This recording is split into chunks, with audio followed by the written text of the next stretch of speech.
Chapter 37.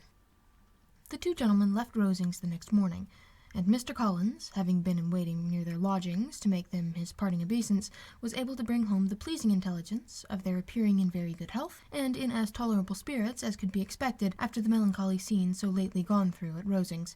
To Rosings he then hastened to console Lady Catherine and her daughter, and on his return brought back, with great satisfaction, a message from her ladyship, imparting that she felt herself so dull as to make her very desirous of having them all to dine with her.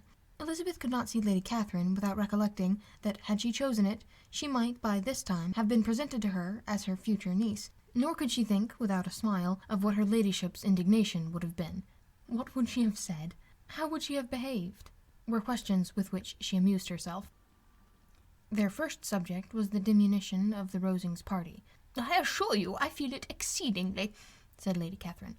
"I believe nobody feels the loss of friends as much as I do, but I am particularly attached to those young men, and know them to be so much attached to me. They were excessively sorry to go, but so they always are. The dear Colonel rallied his spirits tolerably till just at last, but Darcy seemed to feel it most acutely, more, I think, than last year. His attachment to Rosings certainly increases." Mr. Collins had a compliment and an allusion to throw in here, which were kindly smiled on by the mother and daughter. Lady Catherine observed, after dinner, that Miss Bennet seemed out of spirits, and immediately accounting for it herself by supposing that she did not like to go home so soon, she added, "But if that is the case, you must write to your mother, and beg that you may stay a little longer. Mrs. Collins will be very glad of your company, I am sure." "I am much obliged to your ladyship for your kind invitation," replied Elizabeth, "but it is not in my power to accept it. I must be in town next Saturday." "Why, at that rate you will have been here only 6 weeks. I expected you to stay 2 months. I told Mrs. Collins so before you came. There can be no occasion for you going so soon. Mrs. Bennet could certainly spare you for another fortnight." "But my father cannot. He wrote last week to hurry my return." "Oh, your father of course may spare you, if your mother can. Daughters are never of so much consequence to a father, and if you will stay another month complete, it will be in my power to take one of you as far as London, for I am going there early in June for a week, and as Dawson does not object to the barouche box, there will be very good room for one of you, and indeed, if the weather should happen to be cool, I should not object to taking you both, as you are neither of you large." "You are all kindness, madame, but I believe we must abide by our original plan." Lady Catherine seemed resigned. "Mrs. Collins, you mustn't send a servant with them. You know I always speak my mind, and I cannot bear the idea of 2 young women travelling post by themselves. It is highly improper. You must contrive to send somebody. I have the greatest dislike in the world of that sort of thing. Young women should always be properly guarded and attended according to their situation in life. When my niece Georgiana went to Ramsgate last summer, I made a point of having 2 manservants go with her.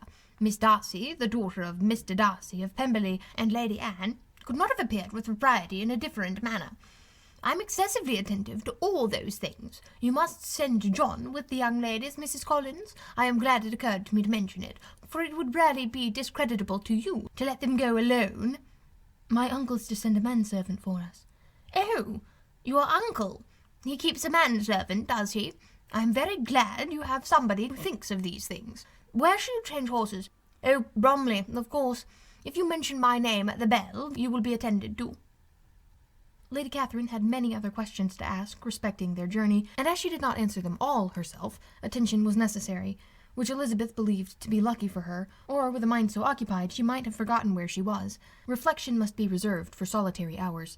Whenever she was alone, she gave way to it as the greatest relief, and not a day went by without a solitary walk in which she might indulge in all the delight of unpleasant recollections.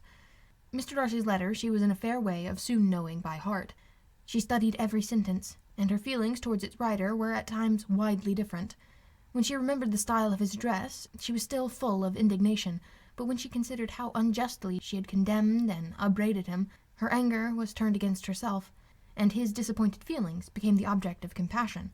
His attachment excited gratitude, his general character respect, but she could not approve him, nor could she for a moment repent her refusal, or feel the slightest inclination ever to see him again.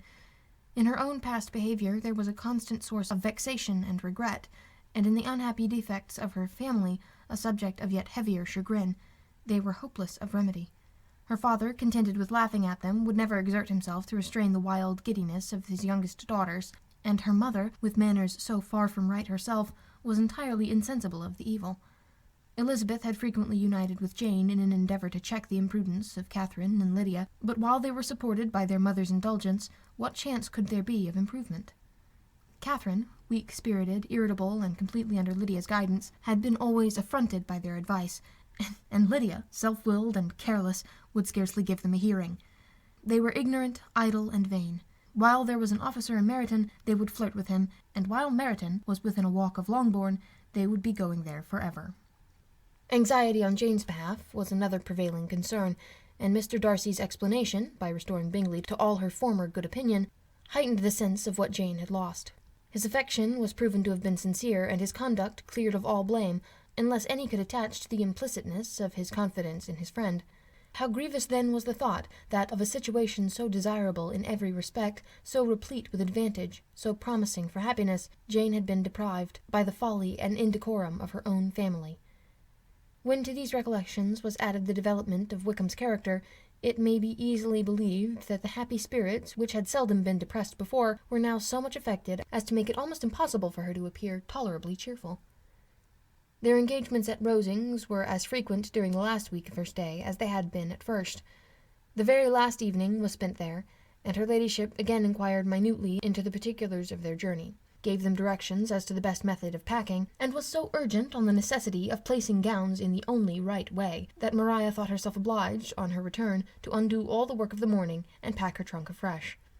When they parted, Lady Catherine, with great condescension, wished them a good journey, and invited them to come to Hunsford again next year, and Miss de Bourgh exerted herself so far as to curtsy and hold out her hand to both.